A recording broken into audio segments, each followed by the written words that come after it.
Warga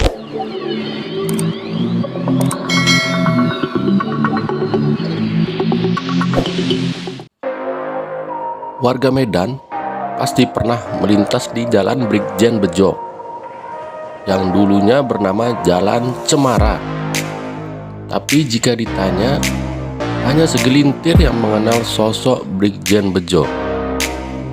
Padahal beliau adalah orang yang sangat ditakuti Belanda hingga dijuluki Harimau Sumatera.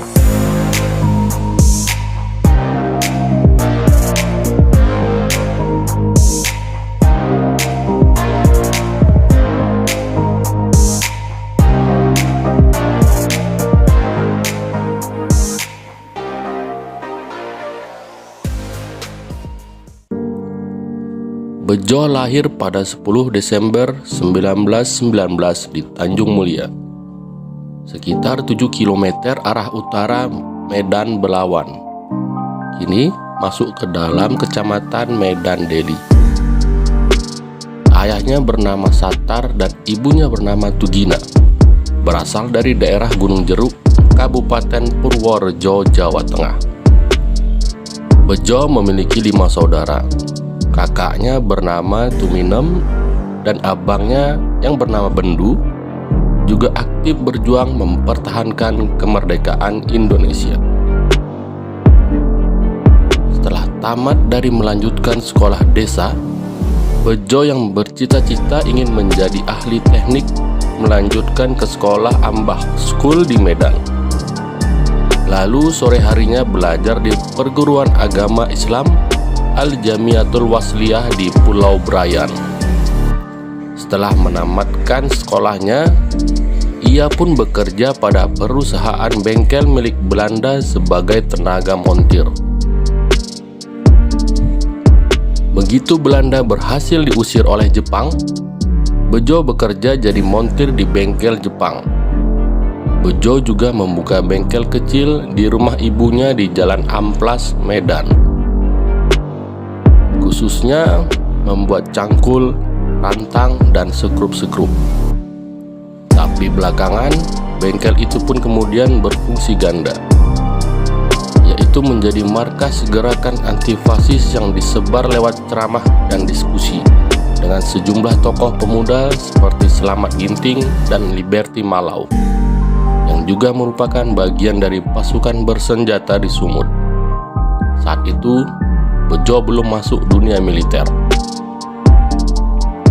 Bejo tak sengaja masuk militer, yaitu saat Bejo direkrut paksa dan dilatih oleh Belanda yang terdesak oleh kedatangan pasukan Jepang.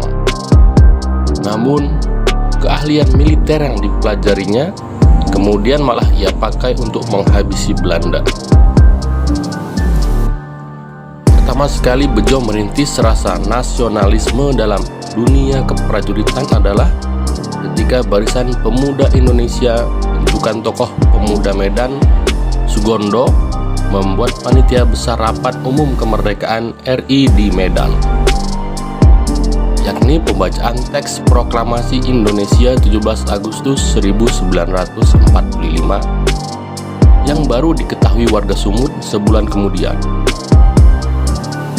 Pada 1 Oktober 1945 di lapangan Merdeka Medan, ribuan warga Sumut berkumpul untuk memekikkan kemerdekaannya. Saat itu, Gubernur Sumatera Timur, Mr. T. Muhammad Hasan yang memimpin rapat. Bejo dan ratusan pemuda lainnya mengambil peran sebagai pasukan pengaman momen bersejarah itu.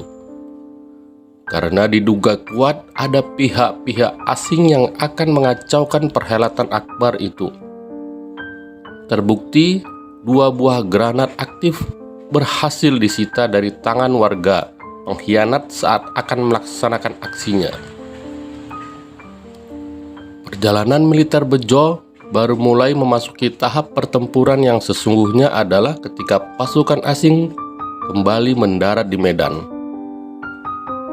Kala itu, warga kota dihadapkan kepada pasukan Nika yang diboncengi Inggris untuk menguasai lagi sejumlah daerah Indonesia pasca proklamasi kemerdekaan RI, termasuk daerah Sumatera Timur.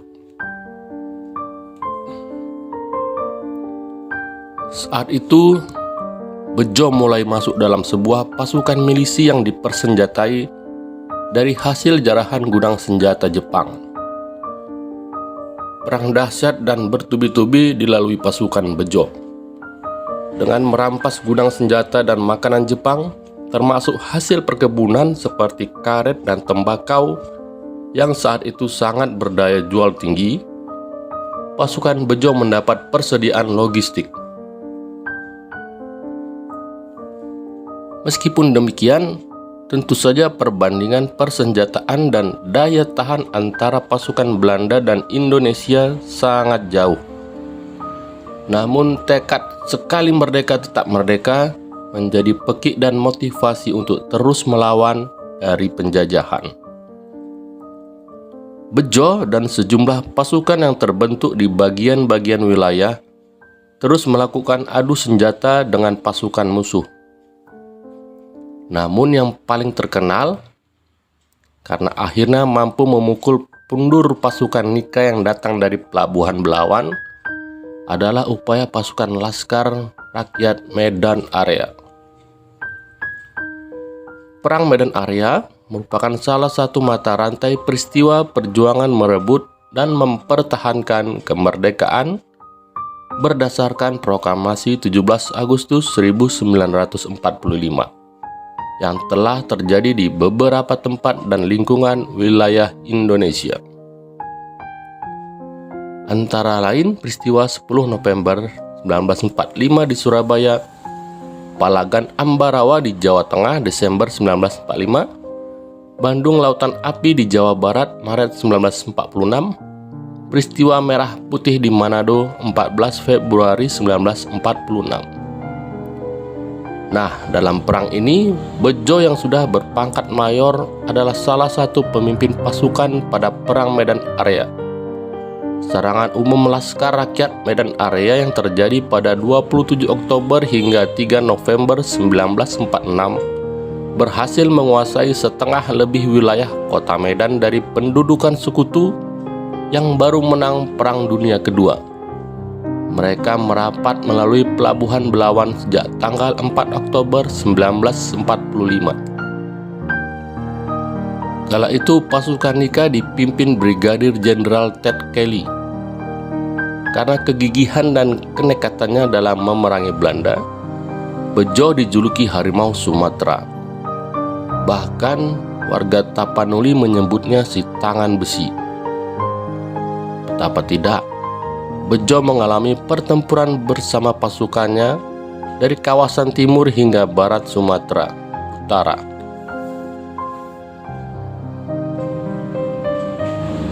Pelajaran yang dapat diambil dari pengalaman bersejarah berupa kinerja Komando Resimen Laskar Rakyat Medan Area ini adalah bahwa sumber kekuatan pertahanan suatu bangsa yang sedang berevolusi melawan kaum penjajah yang bersungguh-sungguh hendak berkuasa kembali terletak pada persatuan seluruh rakyat yang berjuang dengan semangat yang berkobar-kobar.